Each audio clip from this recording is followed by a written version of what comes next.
काइतो सबसे कमजोर हंटर है जो कि कब से डंजन के निचले फ्लोर पर अटका हुआ है, पर 1000 स्लाइम्स को मारने के बाद उसे एक बहुत ही ज्यादा रेयर कार्ड मिलता है जो कि स्ट्रॉन्गेस्ट सर्वेंट को समन कर सकता है। कहानी की शुरुआत में काइतो एक स्लाइम के सामने खड़ा था। वो स्लाइम काइतो पर हमला करने जाता है पर वो बग स्प्रेज का यूज करके उसे खत्म कर देता है। हमें पता चलता है कि वो डंजन में 2 सालों से है पर अभी भी उसका स्टेटस सबसे कम है क्योंकि वो सिर्फ फर्स्ट फ्लोर के स्लाइम्स को ही मार सकता है। उसने अभी तक 999 स्लाइम्स को मार दिया है और वो घर जाने से पहले 1000वें स्लाइम को मारना चाहता है। तो वो डंजन के थोड़ा और अंदर जाता है जहाँ उसे एक गोल्डन स्लाइम दिखता है। वो बड़ी ही सावधानी से चुपके चुपके उसके पास जाता है और अपने बग स्प्रे से उस पर हमला करता है पर स्लाइम उसे डॉज कर लेता है। तभी वो अपनी स्प्रे गन निकालता है और उस गोल्डन स्लाइम को ठोक देता है। पर वो ये देख के हैरान था कि एक रेयर स्लाइम को मारने के बावजूद भी उसका लेवल अप नहीं हुआ। तो वो डिसाइड करता है कि वो उसका मैजिक कोर ही ले लेगा क्योंकि उसकी कीमत तो जरूर बहुत ज्यादा होगी। पर जब वो स्लाइम के पास जाता है वो देखता है कि उसने एक सर्वेंट कार्ड ड्रॉप किया था। वो खुद को शांत करता है और उस कार्ड्स के स्टैट्स को चेक करता है जो कि उसके शक को यकीन में बदल देते हैं। वो आसपास देखता है क्योंकि वो नहीं चाहता कि कोई उससे वो कार्ड छीन ले। वो कार्ड के बारे में इंफॉर्मेशन को सर्च करता है पर इसके बारे में डेटाबेस में कोई इंफॉर्मेशन नहीं थी। पर वो देखता है कि वो एक वैल्करी कार्ड है और उन्हें डेमी गॉड्स माना जाता है। तो उसे लगता है कि कहीं ये कोई रेयर कार्ड तो नहीं। वापस जाते वक्त उसे कुछ एडवेंचरर्स मिलते हैं जिन्हें वो ग्रीट तो करता है पर वो उसे इग्नोर कर कर चले जाते हैं। उन्हें देखकर वो सोचता है कि काश उसके पास भी ऐसे ही कमाल के इक्विपमेंट्स होते ताकि वो भी उनकी तरह बन सकता। और वो सोचता है कि अगर वो कार्ड महंगे दाम में निकल गया तो वो जो भी चाहता है वो खरीद पाएगा। रिसेप्शनिस्ट जिसका की नाम हित्सुगाया है वो उसे 3 स्लाइम कोर के बदले 1500 येन देती है। पर जाने से पहले वो पूछता है कि एंजल सर्वेंट कार्ड कितने में बिकेगा। वो बताती है कि ऐसे कार्ड के 1 बिलियन से भी ज्यादा मिल सकते हैं। ये सुन के वो हैरान हो जाता है। वापस जाते वक्त उसे उसके दोस्त शिंजी और हाय को मिलते हैं जो बताते हैं कि उनके पास एक्सप्लोरर पासेस भी हैं जिससे वो अट्रैक्शन एरियाज में फ्री में एंटर कर सकते हैं। वो उससे पूछते हैं कि क्या वो अभी भी लेवल 3 पे ही है। काइतो कहता है कि वो बस स्लाइम्स को मारता है तो वो जल्दी लेवल अप नहीं करने वाला। काइतो उनसे पूछता है कि वो डंजन में वापस क्यों नहीं जा रहे। तो वो उसे याद दिलाते हैं कि जब वो पहली बार 2nd फ्लोर में गए थे उनके साथ क्या हुआ था। 2nd फ्लोर पे उनका सामना पहली बार एक गॉब्लिन से हुआ था। उन्हें लगा था कि वो आसानी से उसे हरा देंगे पर उस गॉब्लिन ने उन तीनों को ही बुरी तरह से तोड़ दिया था और उन्हें खुद को हील करने के लिए पोशंस का यूज करना पड़ा। इस घटना के बाद से उन्होंने गिव अप कर दिया। वो उससे पूछते हैं कि वो अभी भी इसमें क्यों लगा पड़ा है। उसे तो 2 साल हो चुके हैं और अभी भी बोर नहीं हुआ। काइतो कहता है कि मेरे कोई रीजंस है। इसके बाद जब वो घर पहुंचता है उसके पेरेंट्स को फिक्र हो रही थी कि कहीं उसके काम से उसकी पढ़ाई पर असर ना पड़ जाए पर काइतो उन्हें यकीन दिलाता है कि वो मैनेज कर लेगा। जब वो नहा रहा था वो सर्वेंट कार्ड को यूज करने के बारे में सोचता है जिससे शायद उससे ऐसी ताकत मिल जाए कि वो डंजन के डीपर लेवल्स तक जा सके। पर अगर वो सिंपली उस कार्ड को बेच दे तो वो जो भी चाहता है वो खरीद पाएगा। अगले दिन स्कूल जाते वक्त उसे अपनी क्लासमेट हारुका दिखती है और वो दोनों साथ में स्कूल जाने लगते हैं। उसने उसे देर रात को घर आते हुए देखा था और वो उससे पूछती है कि वो कहाँ था। वो झूठ बोल देता है कि वो बस अपने दोस्तों के साथ शहर में घूम रहा था। तभी उनके सामने शिंजी और हाइको आ जाते हैं। वो जल्दी से उन दोनों को साइड में लेके जाता है और उनसे झूठ बोलने को कहता है क्योंकि वो नहीं चाहता कि उसे पता चले वो डंजन में जाता है। वो उनसे पूछती है कि कल उन्होंने क्या किया था पर वो तीनों ही 3 अलग अलग जवाब देते हैं। ये सुन के हारुका को लगता है कि वो डंजन में गया था पर काइतो उसे यकीन दिलाता है कि ऐसी बात नहीं है। जब वो सभी क्लास में बैठे थे काइतो अपने दोस्तों से पूछता है कि वो क्या करेंगे अगर उन्हें एक रेयर सर्वेंट कार्ड मिल जाए। तो वो कहते हैं कि सर्वेंट को सिर्फ डंजन में समन किया जा सकता है तो वो ज्यादा यूजफुल नहीं होंगे। तो बेस्ट ऑप्शन यही होगा कि उसे बेच दिया जाए क्योंकि उनकी कीमत बहुत ज्यादा होती है। वो जानता है कि उनकी एडवाइस सही है क्योंकि एक बार उसने सर्वेंट को समन कर दिया तो वो उस कार्ड को बेच नहीं पाएगा पर वो स्ट्रॉन्ग भी बनना चाहता है। स्कूल के बाद वो डंजन में पहुंच जाता है जहाँ जब वो उस कार्ड को यूज करता है एक जॉइंट सी एंजल उसके सामने आ जाती है। वो उसे अपने हाथों से पकड़ने ही वाली थी कि अचानक से वो गायब हो जाती है। वो एक कित्तू सी लड़की में बदल गई थी जो खुद को सिल्फी के नाम से इंट्रोड्यूस करती है। उसे देख के काइतो को लगता है कि ये तो मेरा बैग भी नहीं उठा पाएगी और तुरंत ही उसे अपने डिसीजन पे पछतावा होने लगता है क्योंकि अब तो उसके पैसे भी चले गए और ये उसे क्या ताकतवर घंटा बना पाएगी। वो उससे पूछती है कि क्या तुम ठीक हो। काइतो कहता है कि हाँ सब ठीक है और उसे मॉन्स्टर हंट करने के लिए साथ में चलने को कहता है। वो तुरंत ही एक स्लाइम को सेंस करती है और उसका हाथ पकड़कर उसके पास लेकर जाती है। वो उसे अपने स्प्रे से मारने ही वाला था तभी वो सिल्फी से उसे मारने को कहता है क्योंकि वो उसकी ताकत देखना चाहता था। तो वो अपने डिवाइन लाइटनिंग स्पेल से उस पर हमला करती है जो देख के उसका मुंह खुला का खुला रह जाता है। सिल्फी कहती है कि उसे भूख लगी है। काइतो समझ जाता है कि वो स्लाइम का कोर खाना चाहती है जो कि उसे उठाकर खिला देता है। तभी सिल्फी और भी ज्यादा स्लाइम्स को सेंस करती है और उन्हें मारने जा ही रही थी पर काइतो उसे रोक देता है क्योंकि ऐसे तो वो बिल्कुल पैसा नहीं कमा पाएगा। वो जिस स्लाइम को मारती है उसके कोर को खा ही जाती है। तभी उसके दिमाग की की बत्ती जलती है और वो कहता है कि मुझे दिखाओ वो कहाँ है, जिसके बाद वो अपने स्प्रे से उन्हें मार देता है, जिससे आखिरकार उसका लेवल 3 से 4 पर पहुंचता है। इसके साथ ही उसे स्लाइम स्लेयर नाम की स्किल मिलती है जो उसके सभी स्टैट्स को 50% बढ़ा देते हैं जब वो स्लाइम से लड़ रहा होता है, पर उसे लगता है कि ये जमाई नल्ली स्किल है। सिल्फी उसे चीयर अप करने की कोशिश करती है क्योंकि फाइनली वो एक स्किल सीख पाया था। ये सब सुन के उसकी आंखों में आंसू आ जाते हैं। घर जाने से पहले वो उससे कहता है कि मैं तुम्हें फिर से समन करूंगा। इसके बाद वो रिटर्न कह के उसे वापस से अपने कार्ड में बुला लेता है। वो जब हित्सुगाया के पास जाता है वो ये देख के हैरान थी कि इस बार उसके पास बहुत सारे कोर्स थे और वो उसे बताती है कि इतने स्लाइम्स कभी भी किसी ने एक दिन में नहीं हंट किए थे और इनकी कीमत 15,000 येन है। रात को काइतो सोच रहा था कि सिल्फी कितनी ज्यादा ताकतवर है और उसकी मदद से शायद वो डंजन के सेकंड लेवल पर भी जा सकता है, पर अभी भी उसे गॉब्लिन से डर लग रहा था। जब वो सो जाता है उसे कैप्टन कात्सुरागी नाम के बंदे का सपना आता है जो डंजन की गहराइयों में गया था ताकि वो उसकी मिस्ट्रीज को रिवील कर सके और सभी उसकी बहादुरी की तारीफ कर रहे थे। अगले दिन वो सिल्फी के साथ डंजन के सेकंड लेवल में जा रहा था क्योंकि वो भी डंजन्स की सच्चाई के बारे में जानना चाहता है और कैप्टन कात्सुरागी की तरह हीरो बनना चाहता है। पर तभी उसके डर के मारे पैर कांपने लगते हैं तो सिल्फी उसका हाथ पकड़ती है जिससे वो शांत हो जाता है। तभी सिल्फी एक गॉब्लिन को सेंस करती है, पर ये सुनते ही काइतो दूसरी तरफ भागने लगता है। तभी उसे कैप्टन कात्सुरागी की याद आती है और वो सोचता है कि अगर वो ऐसे ही डरता रहा तो कभी हीरो नहीं बन पाएगा। वो खुद को चाटा मारता है जो देख के सिल्फी कंफ्यूज हो जाती है, पर काइतो कहता है कि वो बस खुद को तैयार कर रहा है। वो छुप छुप के गॉब्लिन के पास पहुंच जाते हैं। काइतो सिल्फी से उसे हराने को कहता है क्योंकि गॉब्लिन को देखकर ही उसकी फटी पड़ी है। वो अपने डिवाइन लाइटनिंग को यूज करने ही वाली थी कि काइतो का इरादा बदल जाता है और वो खुद ही उसे हराना चाहता था, पर उसके पैर फिर से कांपने लगते हैं और वो सिल्फी से कहता है कि अगर तुम्हें लगे मैं मुसीबत में हूँ तो प्लीज मेरी मदद कर देना। वो गॉब्लिन के ऊपर हमला करने जाता है पर गॉब्लिन उससे बच जाता है और जब गॉब्लिन उस पर अटैक करने वाला था वो अपनी शील्ड से उसे ब्लॉक कर देता है और उसे धक्का मार देता है। काइतो फिर से गॉब्लिन पर अटैक करता है पर इस बार वो उसकी तलवार लेकर नीचे फेंक देता है। गॉब्लिन काइतो पर छलांग लगा देता है पर वो अपने स्प्रे से उसे अंधा बना देता है, जिसके बाद वो अपनी तलवार उठाकर उस पे हमला करने जाता है पर रास्ते में उसका पैर टकरा जाता है, पर गलती से ही सही उसकी तलवार उसके पेट में घुस चुकी थी और इस तरह वो अपने पहले गॉब्लिन को हरा देता है। सिल्फी कहती है कि तुमने बहुत अच्छा किया पर मुझे लगता है अगली बार मुझे मदद करनी चाहिए। तभी काइतो का लेवल अप हो जाता है और वो ये देख के हैरान था कि 1000 स्लाइम्स को मारने पर भी कुछ नहीं हो रहा था, पर एक गॉब्लिन को हराते ही उसका लेवल अप हो गया, जिसके बाद उसे एक और नई स्किल मिलती है गॉब्लिन स्लेयर, जिससे उसके सारे स्टैट्स 10% से बढ़ जाएंगे जब वो किसी गॉब्लिन से लड़ रहा होगा। इसके बाद वो गॉब्लिन्स को हंट करना जारी रखते हैं और काइतो के स्टैट्स धीरे धीरे बढ़ते जाते हैं। काइतो सिल्फी से पूछता है क्या तुम डंजन के बारे में कुछ जानती हो, पर सिल्फी कहती है कि वो कुछ नहीं जानती, वो बस इतना जानती है कि उसे अपने मास्टर के काम आना है। इसके बाद काइतो जब हित्सुगाया के पास आता है वो गॉब्लिन कोर्स को देखकर हैरान थी और उसकी तारीफ करती है कि वो अपनी पहली कोशिश में ही 4 कोर्स को इकट्ठा कर पाया था। अगली सुबह काइतो की माता श्री उसे उठाने आती है पर वो इतना ज्यादा थका था कि उसके लिए हिलना भी मुश्किल काम है।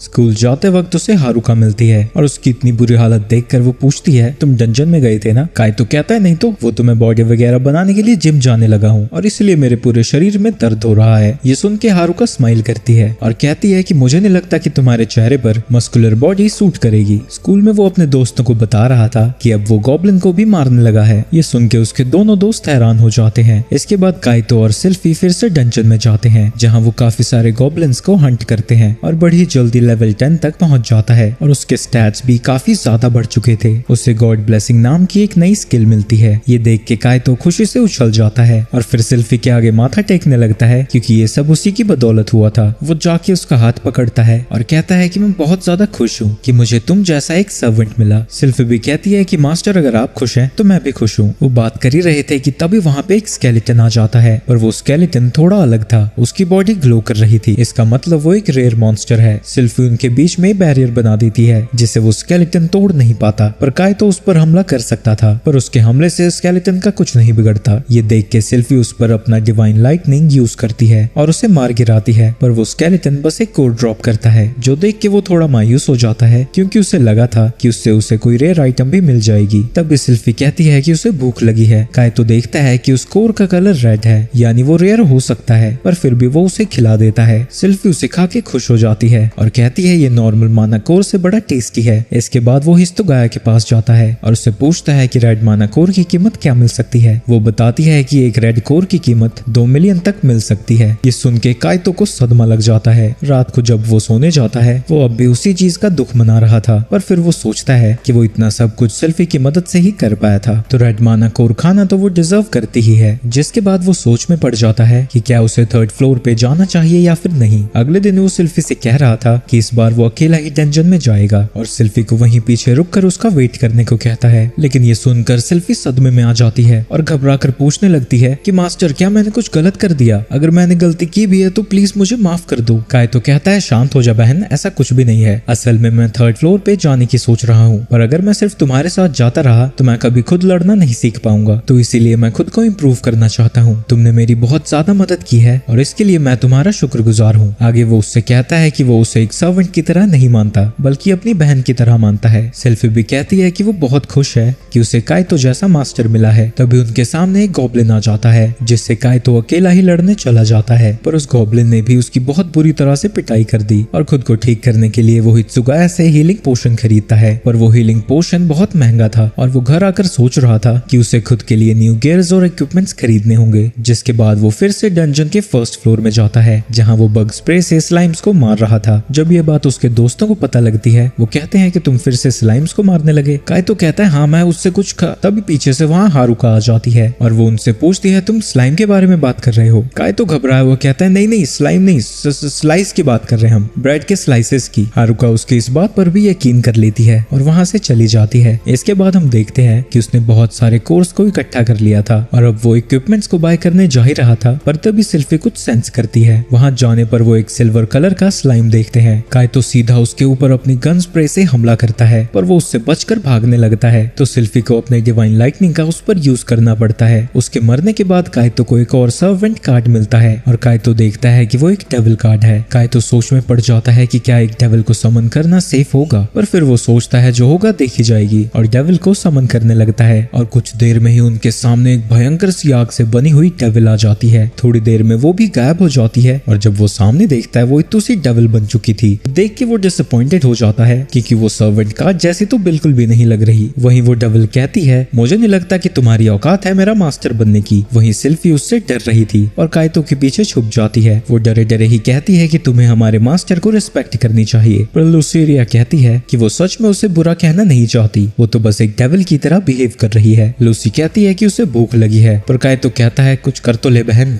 तभी सिल्फी इन्हें एक स्लाइम के बारे में बताती है। लूसी अपने स्पेयर को समन करके उस पे फायरबॉल से हमला करती है जिससे वहाँ बहुत बड़ा धमाका हो जाता है। जिसके बाद काइतो उसे वो मैजिक कोर खिला देता है, लेकिन लूसी एक और कोर मांगती है, लेकिन काइतो मना कर देता है, तो लूसी उसे कंजूस कहने लगती है। तभी काइतो लूसी को उसकी कोरोसिव ब्रेथ से अटैक करने को कहता है, जिसके बदले वो उसे मैजिक स्टोन दे देगा। लूसी अपने कोरोसिव ब्रेथ का यूज एक गॉब्लिन पर करती है जिससे वो तड़प तड़प कर मर जाता है और ये सब देख के उन दोनों की हालत खराब हो जाती है। लूसी उसके कोर को खा जाती है। लूसी को उसका स्वाद स्लाइम से ज्यादा अच्छा लगता है, तो वो काइतो से कहती है कि उन्हें डंजन के और अंदर जाना चाहिए क्योंकि जितने ज्यादा स्ट्रॉन्ग मॉन्स्टर्स होंगे उनके कोर उतने ही ज्यादा टेस्टी होंगे। पर काइतो उसे रोकते हुए कहता है और अंदर जाने से पहले हमें नए इक्विपमेंट्स खरीदने होंगे, वैसे भी तुम तो थक गई होगी। लूसी कहती है कि वो नहीं थकी और फिर से डंजन के अंदर जाने को कहती है। तभी सिल्फी कहती है कि मास्टर ऐसा इसलिए कह रहे हैं क्योंकि उन्हें तुम्हारी फिक्र है, जिसके बाद लूसी मान जाती है। अगले दिन वो तीनों डंजन के 3rd फ्लोर में आ जाते हैं और इस बार काइतो एक महंगा सा हथियार लेकर आया है। उन्हें 2 हेल हाउंड्स दिखते हैं। काइतो अपने क्रॉसबो से उन पर हमला करता है, पर उसका निशाना चूक जाता है और वो दोनों हाउंड्स उसकी तरफ भाग के आने लगते हैं, तो सिल्फी एक बैरियर बना देती है और लूसी अपने फायर से उन दोनों को खत्म कर देती है। काइतो दोनों को एक एक कोर दे देता है, पर लूसी चाहती थी कि उसे दोनों कोर मिले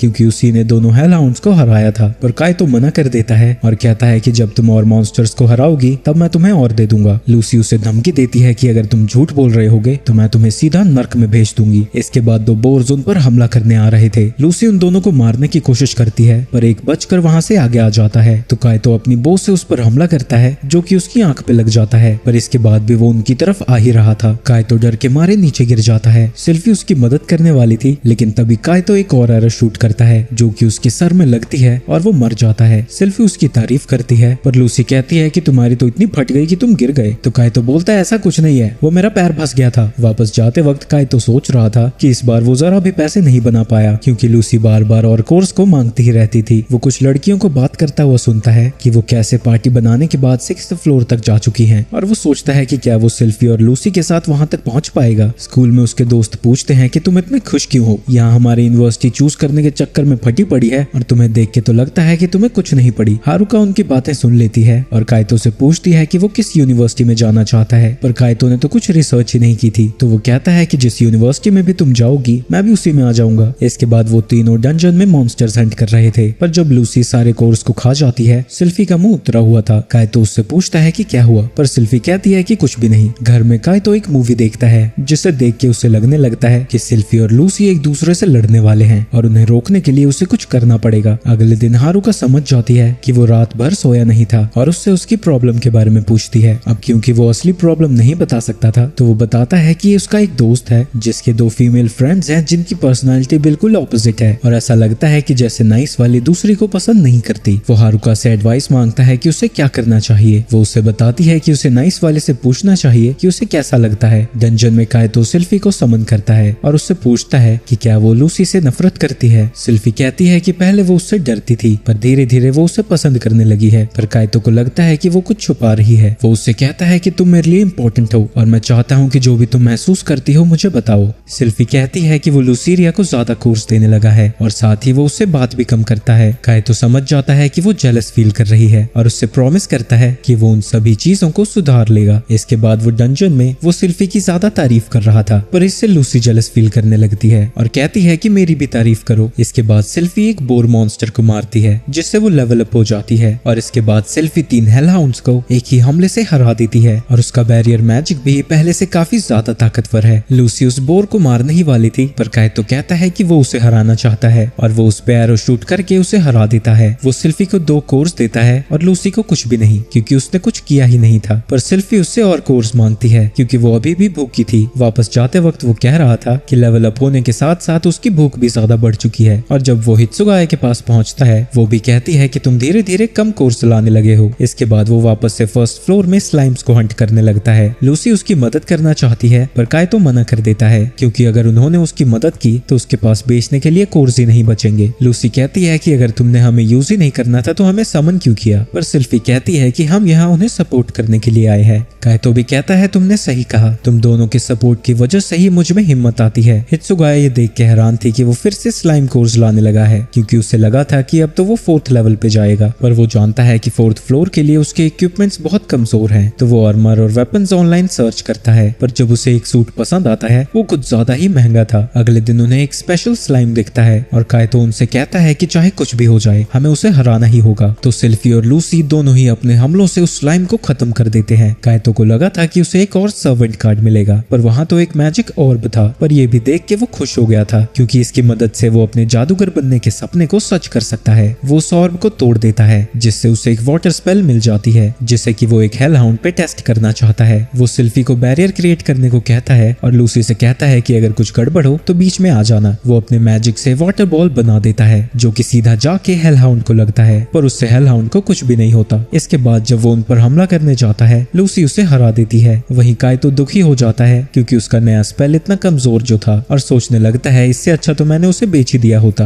रात को उसकी मुलाकात हारुका से होती है और वो उसकी एडवाइस के लिए उसका शुक्रिया अदा करता है क्योंकि इससे प्रॉब्लम सॉल्व हो गई। हारुका को लगता है कि वो दोनों लड़कियां उसी की दोस्त होंगी, पर काइतो उसे यकीन दिलाता है कि वो उसके दोस्त के लिए एडवाइस मांग रहा था। इसके बाद हारुका उसे बाय बोल के जाने लगती है। वहीं वो सोच में पड़ जाता है कि कहीं किसी और लड़की की वजह से ये जेलस तो नहीं फील कर रही, पर फिर उसे याद आता है कि वो तो एक नल्ला है। इसके बाद हम उसे डंजन में देखते हैं जहाँ की वो अपने वाटर स्पेल को इम्प्रूव करने की कोशिश कर रहा था और वो उसकी शेप को ट्रांसफॉर्म करना सीख जाता है, पर इसकी वजह से वो बहुत ही ज्यादा थक जाता है और नीचे गिर जाता है। इसके बाद जब वो डंजन से बाहर निकल रहा था वो एक लड़की से टकरा जाता है जिसका कि नाम आरी है। वो उसे अपना ध्यान रखने को कहती है और काइतो उससे माफी मांग के वहाँ से चला जाता है। वहीं उसे देखते हुए वो समझ जाती है कि वो ट्रेनिंग में कड़ी मेहनत कर रहा था, तो वो तीनों भी डिसाइड करते हैं कि वो भी जितने मॉन्स्टर्स हो सके उतने मॉन्स्टर्स को हंट करेंगे। वहीं क्लास में काइतो सो रहा था, पर जब टीचर उसे जगाती है वो चिल्लाता है यस मास्टर, अब मैं और भी ज्यादा ट्रेन करूंगा। ये सुन के पूरी क्लास हंसने लग जाती है। इसके बाद उसके दोस्त पूछते हैं कि वो किस बात की ट्रेनिंग कर रहा है। काइतो बताता है कि वो अपने वाटर बॉल को इम्प्रूव करना चाहता है ताकि वो भी मॉन्स्टर्स को हरा सके। पर हारुका उसकी बातें सुन लेती है और उससे पूछती है कि क्या तुम डंजन में जाने के लिए ट्रेनिंग कर रहे हो। पर काइतो कहता है नहीं तो, मैं तो डांसिंग की ट्रेनिंग करता हूँ। हारुका उसकी बात मान लेती है और कहती है कि थोड़ा लिमिट में ट्रेनिंग करना। इसके बाद डंजन में काइतो गॉब्लिन पर वाटर बॉल से हमला करता है जो कि सीधा उसके मुंह में जाकर फंस जाती है, जिससे वो सांस नहीं ले पा रहा था और थोड़ी देर में ही मर जाता है। ये देख के वो दोनों उसकी तारीफ करती है कि वो अपने दिमाग का भी यूज करने लगा है। पर काइतो परेशान था कि काफी समय से उसका लेवल अप नहीं हुआ है, क्योंकि अब उसे 3rd फ्लोर के मॉन्स्टर से एक्सपीरियंस पॉइंट्स नहीं मिल रहे हैं, यानी अब उसे 4th फ्लोर पर जाना ही होगा, जिसके लिए काइतो उसी आर्मर को बाय कर लेता है। सिल्फी को यह आर्मर पसंद आता है, पर लूसी को बड़ा ही भद्दा लग रहा था। काइतो बताता है कि ये उसकी बॉडी को प्रोटेक्ट करता है, पर मटेरियल काफी पतला है तो उसे दर्द तो होगा ही। और साथ ही उसने एक ब्रेसलेट भी खरीदा है जो उसके स्पेल्स को इम्प्रूव कर सकते हैं, पर उसने अभी तक इसे टेस्ट नहीं किया था। वो सभी 4th फ्लोर पर पहुंच जाते हैं, पर तभी सिल्फी एक खतरनाक मॉन्स्टर को सेंस करती है। तभी एक भयानक सा कॉकरोच उनके सामने आ जाता है। इसे देख के वो दोनों लड़कियां घबरा जाती हैं और अपनी पूरी ताकत से उस कॉकरोच पर हमला करती रहती हैं। वहीं काइतो रियलाइज करता है कि वो तो पीछे ही छूट गया था और उनकी तरफ भागने लगता है। इसके बाद हम उन्हें 5th फ्लोर पर देखते हैं और जब काइतो वहां पहुंच जाता है, सिल्फी उससे रोते हुए कहती है कि वो डर गए थे और उससे माफी मांगती है क्योंकि उन्होंने बिना उसकी इजाजत के अटैक करना शुरू कर दिया। पर काइतो कहता है कि वो उन पे गुस्सा नहीं है, उन दोनों की वजह से ही वो 4th फ्लोर को इतनी जल्दी क्लियर कर पाए थे और उसने उन सभी कॉकरोचेस के कोर्स को भी इकट्ठा कर लिया था। वो उन कोर्स को उन्हें खिलाता है, पर उन्हें इनका स्वाद बिल्कुल भी पसंद नहीं आता। इसके बाद जब वो 5th फ्लोर में आगे बढ़ते हैं, उन्हें रेत और कीचड़ से बने मॉन्स्टर्स दिखते हैं। वो उन पे अपने एरोस को शूट करता है, पर वो उन पर काम ही नहीं कर रहे थे क्योंकि वो मॉन्स्टर्स फिजिकल डैमेज से इम्यून है। तो वो लूसी की हेल्प मांगता है और लूसी हेलफायर का यूज करके उन दोनों मॉन्स्टर्स को खत्म कर देती है। और काइतो समझ जाता है कि इस लेवल के मॉन्स्टर्स को हराने के लिए उसे उन दोनों की ही मदद लेनी होगी। इसके बाद जब वो और डंजन के अंदर जा रहे थे, तभी सिल्फी एक जगह खड़ी हो जाती है और कहती है कि वो इस दीवार के पीछे कुछ सेंस कर रही है। तो वो उस दीवार को डिस्ट्रॉय कर देती है और वो सभी देखते हैं कि उसके पीछे एक सीक्रेट रास्ता है। वो सभी उसके अंदर जाने लगते हैं और काइतो उन दोनों से कहता है कि वो संभल के चलें क्योंकि उन्हें नहीं पता अंदर क्या छुपा हुआ है। पर तभी लूसी एक ट्रैप को एक्टिवेट कर देती है और एक तीर सीधा काइतो को लगता है, जिससे वो दर्द में तड़पने लगता है। इसके बाद वो आगे जाना जारी रखते हैं, पर तभी लूसी फिर से एक ट्रैप को एक्टिवेट कर देती है और जब काइतो उस तीर को डॉज करने जाता है, उसे बिजली का झटका लग जाता है, पर इसके बाद भी उसे ज्यादा कुछ नहीं हुआ था। इसके बाद वो एक दरवाजे के पास पहुंचते हैं। काइतो उसे खोलने की कोशिश करता है, पर वो हिलता भी नहीं। तो उसे लगता है कि शायद उन्हें किसी आइटम की जरूरत होगी, पर सिल्फी अटैक करके उस दरवाजे को ही तोड़ देती है। जब वो उस दरवाजे के अंदर जाते हैं, उन्हें 2 बॉस मॉन्स्टर्स दिखते हैं। वो डिसाइड करते हैं कि वो ओगर को पहले हराएंगे। वो दोनों लड़कियां अपने मैजिक से ओगर पर हमला कर देती हैं, जिसके बाद उन्हें पता लगता है कि उस पे मैजिक का कोई असर नहीं होता। ओगर उन पे हमला करने के लिए वहां से छलांग लगा देता है, तो सिल्फी अपने बैरियर से उन्हें बचा लेती है। वो लूसी से कहता है कि वो स्लाइम को जाके ठिकाने लगाए और खुद एरो से ओगर पर हमला कर रहा था, जिससे उसकी हेल्थ कम हो रही थी। पर बड़ी जल्दी उसके एरोस खत्म हो जाते हैं और तभी वो देखता है कि लूसी को भी मुश्किल हो रही थी क्योंकि उस स्लाइम पर भी मैजिक का असर नहीं होता। तो वो अपने वाटर बॉल का यूज करने लगता है, लेकिन तभी वो आइस में बदल जाता है, जो कि उस ब्रेसलेट की वजह से हो रहा था। और जब वो इस आइस को ओगर पर शूट करता है, इससे उसकी हेल्थ कम हो रही थी, पर उसका माना बड़ी ही जल्दी खत्म होने लगता है और अब वो सिर्फ 3 बार ही शूट कर सकता है। तो वो वाटर बॉल्स को स्पाइक्स में ट्रांसफॉर्म कर देता है और सीधा ओगर के हेड पे निशाना लगाता है, जिससे वो ओगर हार जाता है। वहीं दूसरी तरफ वो स्लाइम लूसी पर हमला करने ही जा रहा था, तभी काइतो अपनी शील्ड से उसे बचा लेता है, पर बड़ी ही जल्दी उसकी शील्ड ही पिघलने लगती है। सिल्फी अपने डिवाइन स्पेयर का यूज करके उस स्लाइम के बीचों बीच एक बड़ा सा छेद कर देती है, पर इस हमले से भी उस स्लाइम का ज्यादा कुछ नहीं बिगड़ता। काइतो वहां से भागने के बारे में सोचने लगता है, पर तभी उसे कैप्टन कात्सुरागी का ख्याल आता है और वो सोचता है कि अगर मैं ऐसे ही भागता रहा तो कभी हीरो नहीं बन पाऊंगा। जिसके बाद वो उस स्लाइम पर अपने स्प्रे से हमला करने लगता है और सिल्फी उसके अटैक से काइतो को बचा रही थी। वो अपनी स्प्रे गन्स निकालता है और स्लाइम पर स्प्रे करना जारी रखता है और ऐसे ही वो स्लाइम को मार गिराता है। ये देख के वो लड़कियां सेलिब्रेट करती हैं, पर वो बेचारा इंजर्ड था तो उसके सारे जख्म दुखने लगते हैं। जिसके बाद वो एक पोशन को पीकर अपनी सारी चोटों को हील कर लेता है, पर तभी लूसी का लेवल भी अप हो जाता है और काइतो भी देखता है कि वो लेवल 15 पर पहुंच चुका है और उसे लगता है कि अब वो बाकी एक्सप्लोरर्स की बराबरी कर सकता है। इसके बाद वो देखता है कि ओगर ने एक रेड कोर को ड्रॉप किया था और उस स्लाइम ने मैजिक स्वॉर्ड को, पर वो तलवार कम और चाकू ज्यादा लग रही थी। वो जब उस कोर को बेचने जाता है, हित्सुगाया उससे पूछती है कि ये उसे कहाँ मिला, तो वो उसे छुपे हुए डंजन के बारे में बता देता है। हित्सुगाया कहती है कि वो किसी को इन्वेस्टिगेट करने के लिए वहाँ भेज देगी और क्योंकि उसने एक स्पेशल मैजिक कोर लिया था, इसकी वैल्यू अभी स्पेसिफाई स्पेसिफाई नहीं की गई है, पर वो उसे इसके बदले काफी अच्छे पैसे देगी। इसके बाद वो उसे एक इवेंट में उसे इनवाइट करती है जहाँ एक्सप्लोरर्स पार्टी बनाएंगे 7th फ्लोर को एक्सप्लोर करने के लिए, जिसके लिए काइतो मान जाता है। इसके बाद जब वो स्कूल में था, वो अपने दोस्तों के आगे खुद की तारीफ कर रहा था कि वो अब क्योंकि 6th फ्लोर को क्लियर करने वाला है, वो उस इवेंट में जा सकता है जहाँ वो बाकी एक्सप्लोरर्स के साथ पार्टी बना सकता है। पर तभी वहाँ हारुका आ जाती है और कहती है कि क्या तुम सब डांस पार्टी के बारे में बात कर रहे हो। तो वो सभी उसे यकीन दिला देते हैं कि काइतो एक डांस पार्टी में हिस्सा लेने वाला है। तो हारुका कहती है कि वो भी इस पार्टी में जाना चाहती है। इसके बाद काइतो उसी इवेंट में पहुंच जाता है जहां वो ढूंढ रहा था कि उसकी पार्टी मेंबर्स हैं कौन। तभी उसके सामने वही 3 लड़कियां आ जाती हैं जो कि एक एक करके अपना नाम बताती है और काइतो भी अपना नाम बताता है। वहीं वो तीनों लड़कियां पहचान नहीं पा रही थी कि वो काइतो से पहले मिल चुकी हैं।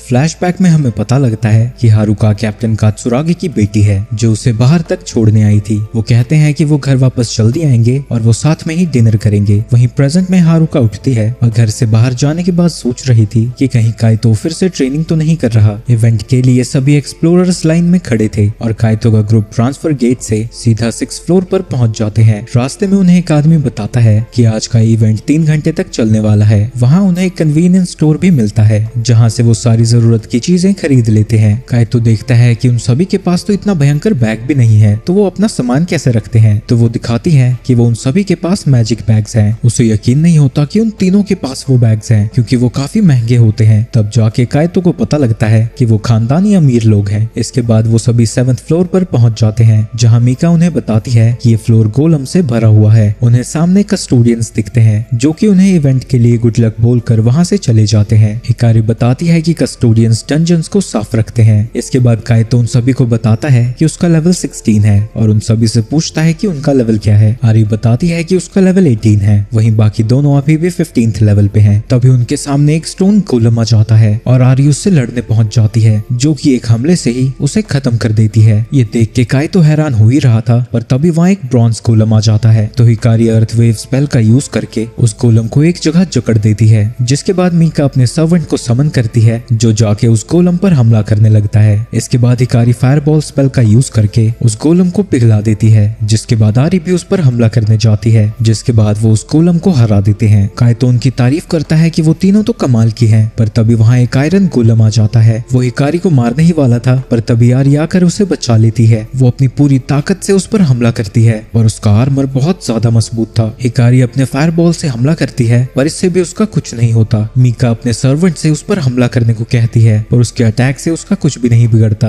और उल्टा वही इंजर्ड हो जाता है। काइतो भी अपने सर्वेंट्स को बुलाने वाला था, पर तभी उसकी स्वॉर्ड गिर जाती है और जब उसने रिसर्च की थी उसे पता चला था कि जितना भी डैमेज वो इमेजिन करता है ये उतना डैमेज उसके एनिमी को दे देगा, पर इसके लिए उसको एनिमी को हिट करना होगा। तो वो हिकारी से कहकर उस गोलम को जमीन में फंसाने को कहता है। जिसके बाद काइतो पीछे से जाकर उसे स्टैब कर देता है और वो इमेजिन करता है कि स्वॉर्ड में इतनी ताकत है कि वो उस गोलम को तबाह कर सके, और बिल्कुल वैसा ही होता है। इवेंट के खत्म होने के बाद काइतो तीनों लड़कियों के साथ है जो कि उससे काफी इम्प्रेस्ड थी कि वो आयरन गोलम को हरा पाया था। जिसके बाद वो उसकी स्वॉर्ड के बारे में उन्हें बता देता है और कहता है कि एक मॉन्स्टर को हराने के बाद वो उसे मिली थी। काइतो कहता है कि मीका का सर्वेंट भी बहुत कमाल का है और उसने कभी भी ऐसा कुछ मूवीज में नहीं देखा है। मीका बताती है कि सर्वेंट्स कैमरा में नहीं दिखते हैं, तो काइतो समझ जाता है कि इसलिए गिल्ड में कोई भी लूसी और सिल्फी के बारे में नहीं जानता है। वो मीका से पूछता है कि क्या वो स्नैच को एक सीक्रेट रख रही है, पर असल में उसने स्नैच को एक ऑक्शन में जीता था और यूज करने से पहले वो गिल्ड में पहले ही रजिस्टर कर चुकी है, तो इसलिए उसके बारे में सब जानते हैं। आरी उससे पूछता है कि क्या वो फिर से उनकी पार्टी को ज्वाइन करना चाहेगा क्योंकि वो जल्द ही 11th फ्लोर तक जाने की तैयारी कर रहे हैं। काइतो कहता है कि वो किसी के साथ काम नहीं कर रहा है, पर उसके साथ में एक गॉड और एक डेविल है और वो उन दोनों को एक राज रखना चाहता है क्योंकि उसे लगता है कि अगर सभी को पता लग गया तो वो उसे ठरकी समझेगी क्योंकि वो दोनों दिखने में बिल्कुल बच्चे जैसे हैं। काइतो कहता है कि उसे इसके बारे में सोचने के लिए कुछ समय चाहिए क्योंकि ज्वाइन करने से पहले उसे किसी से बात करनी होगी। इसके बाद वो अपने लेंस पहन लेता है जिससे वो अपने आसपास की सभी चीजों के स्टेटस चेक कर सकता है। जिसके बाद वो डंजन में लूसी और सिल्फी को समन करता है, पर वो दोनों ही गुस्से में थी क्योंकि कल उसने उन्हें समन नहीं किया था। काइतो बताता है कि वो थोड़ा बिजी था और फिर उन्हें आरी के ग्रुप के बारे में बताता है, पर वो दोनों कहती है कि उसे उनके ग्रुप को ज्वाइन करने की कोई जरूरत नहीं है क्योंकि वो दोनों तो पहले ही उसके ग्रुप में है। इसके बाद काइतो को हम हारुका के साथ देखते हैं जो कि उससे पूछती है कि क्या वो सैटरडे को फ्री है क्योंकि वो उसके साथ शॉपिंग पर जाना चाहती है, जिसके लिए काइतो अग्री कर जाता है। तभी उसे अपनी दोस्त दिखती है, जिसके बाद वो उसके साथ ही चलने लगती है। तभी काइतो के दोस्त पीछे से आकर हारुका के साथ डेट के लिए उसे कांग्रेचुलेट करते हैं, पर काइतो कहता है कि वो तो बस शॉपिंग पर जा रहे हैं। तो उसके दोस्त कहते हैं तो कितना नादान है रे, और फिर उससे इवेंट के बारे में पूछते हैं। काइतो बताता है कि उसने 3 लड़कियों की एक पार्टी ज्वाइन की थी जो कि उसकी ही उम्र के थे। ये सुन के वो दोनों पछताने लगते हैं कि उन्होंने एक्सप्लोरेशन क्यों छोड़ दी और वापस से डंजन में जाने का सोचने लगते हैं। इसके बाद वो दोनों शॉपिंग पर आए हुए हैं, जहाँ स्क्रीन पर मैजिक कोर्स की एड चल रही थी। हारुका देखती है कि काइतो खड़ा होकर उसे सुन रहा है, तो उसे लगता है कि वो डंजन्स में इंटरेस्टेड है, पर वो उससे कहती है कि आज के लिए वो इन चीजों के बारे में ना सोचे। इसके बाद वो बात कर रहे होते हैं कि आखिरी बार वो कब बाहर निकले थे, और काइतो भी याद करता है कि बचपन में वो उसके फादर के साथ कितना खेलता था। इसके बाद वो अलग अलग कपड़े ट्राई करती है और काइतो से पूछती है कि वो कैसी लग रही है, पर काइतो कहता है कि वो सारे कपड़ों में ही अच्छी लगती है। तो वो उससे पूछती है कि उसे सबसे ज्यादा कौन सा अच्छा लगा, तो काइतो वही कपड़े चूज करता है जो कि उसने अभी पहने हुए हैं। तो हारुका उन्हीं कपड़ों को बाय कर लेती है। इसके बाद वो दोनों बाहर घूम रहे थे और हारुका कहती है कि वो बोटिंग करना चाहती है, जिसके बाद दोनों अपने प्यार की नैया पानी में चला रहे थे। वहाँ वो आसपास देखता है कि सभी लोग डेट पर आए हुए हैं, पर वो किसी तरह अपने मन को शांत कराता है क्योंकि उसे लगता है कि उस जैसी लड़की उसे भला डेट पर क्यों बुलाएगी। इसके बाद वो दोनों एक ट्रेन स्टेशन में वही सेम ऐड देखते हैं और काइतो फिर से उसे गौर से देख रहा था। तभी हारुका एक माँ को अपने बच्चे के साथ देखती है और वो काइतो से कहती है कि घर जाने से पहले वो कहीं जाना चाहती है। वो गिल्ड के पास जाते हैं जहाँ के आसपास ही डंजन है और उसे लगता है कि उसके फादर अभी भी डंजन में जिंदा हैं। वो उस दिन को याद करती है जिस दिन उसके फादर ने जाने से पहले कहा था कि वो डिनर तक वापस आ जाएंगे, पर तब से अब तक वो वापस ही नहीं आए। उसे समझ नहीं आता कि आखिरकार लोग डंजन में जाते ही क्यों हैं। इसके बाद वो काइतो से कहती है कि उसे उसके साथ आज बहुत मजा आया और फिर वो अपने घर के लिए वहाँ से चली जाती है। काइतो कहता है कि वो उसके फादर की तरह ही हीरो बनना चाहता है। अगले दिन वो फिर से डंजन में पहुंचा हुआ है, जहाँ वो अपनी वाटर बॉल को उस ब्लेड से कंबाइन करता है और एक आइस से बनी हुई ब्लेड बना देता है, जिसकी मदद से वो एक गोलम को भी हरा देता है। सिल्फी को लगता है कि ये बहुत कमाल का है, पर लूसी कहती है कि ये बस उन लौंडियों को इम्प्रेस करने के लिए कर रहा है। सिल्फी उससे पूछती है कि क्या वो सच में उनकी पार्टी को ज्वाइन करने वाला है, क्या वो उनके साथ खुश नहीं है। वहीं लूसी भी भड़क जाती है क्योंकि वो आजकल उन्हें कोर्स भी कम खिला रहा है। तो काइतो प्रॉमिस करता है कि वो उनके ग्रुप को ज्वाइन नहीं करेगा, पर सिल्फी अपना मन बदल लेती है और उससे पूछती है कि आखिरकार वो उनको ज्वाइन क्यों करना चाहता है। काइतो कहता है कि वो दोनों कुछ ज्यादा ही स्ट्रॉन्ग है, इसलिए वो दूसरी पार्टी को ज्वाइन करना चाहता है ताकि वो खुद की स्किल को लेवल अप कर सके। सिल्फी तारीफ करती है कि वो खुद भी मेहनत करना चाहता है और काइतो बताता है कि वो उनकी पार्टी को सिर्फ वीकेंड्स पर ही ज्वाइन करेगा। वहीं घर आने के बाद आरी को कॉल करने से पहले वो नर्वस हो रहा था, पर तभी उसे हारुका का कॉल आ जाता है, जिसके बाद वो अपने दोस्त शिंजी का बहाना बनाता है और कहता है कि वो किसी लड़की को कॉल करने से पहले नर्वस हो रहा है, तो क्या वो कोई तरीका जानती है जिससे वो नर्वस ना फील करे। तो हारुका उसे बताती है कि बचपन में वो स्टेज पर परफॉर्म करने जा रही थी पर काफी नर्वस थी, तो उसके फादर ने बस उसको स्माइल करने को कहा था, जिससे उसकी घबराहट कम हो गई थी। काइतो ये ट्राई करता है, लगता है ये काम कर जाएगा। ये सुन के हारुका समझ जाती है कि वो एडवाइस खुद के लिए मांग रहा था और गुड नाइट बोलकर फोन काट देती है। और उसने फोन उसे इसलिए किया था क्योंकि वो उसे डेट पर बुलाना चाहती थी, पर एक और लड़की की बात सुनकर वो जेलस फील करने लगी है। वहीं दूसरी तरफ आरी ट्रेन कर रही थी, तभी उसे काइतो का फोन आता है और काइतो कहता है कि वो उनकी पार्टी को ज्वाइन कर सकता है, पर सिर्फ वीकेंड्स पर। आरी कहती है कि ये तो बिल्कुल ठीक है क्योंकि वो तो वैसे भी पूरे हफ्ते स्कूल जाते हैं और डंजन में सिर्फ वीकेंड्स में ही जाते हैं। अगले सीन में वो सभी डंजन में पहुंचे हुए थे, जहाँ काइतो हिकारी को अर्थ वेव यूज करने को कहता है और मीका को कहता है कि वो स्नैच को समन करे और गोलम्स का ध्यान भटकाए। वो अपनी आइस वॉर्ड का यूज करके 2 गोलम्स को ठिकाने लगा देता है और वो लड़कियां बाकी के गोलम्स को मार गिराती हैं। वो उसकी नई स्किल की तारीफ करती हैं और आरी कहती है कि उसके इंस्ट्रक्शंस भी काफी क्लियर थे और ऐसा बिल्कुल नहीं लगता कि वो अकेले एक्सप्लोरेशन पे जाता है। तभी उसके पेट से गुड़गुड़ आवाज आती है, तो वो सभी लंच के लिए रुक जाते हैं और काइतो के लिए उनका लंच कुछ ज्यादा ही फैंसी है। अगले दिन वो सभी 8वें फ्लोर में जाने का डिसाइड करते हैं और काइतो ने लाइफ जैकेट पहना हुआ था।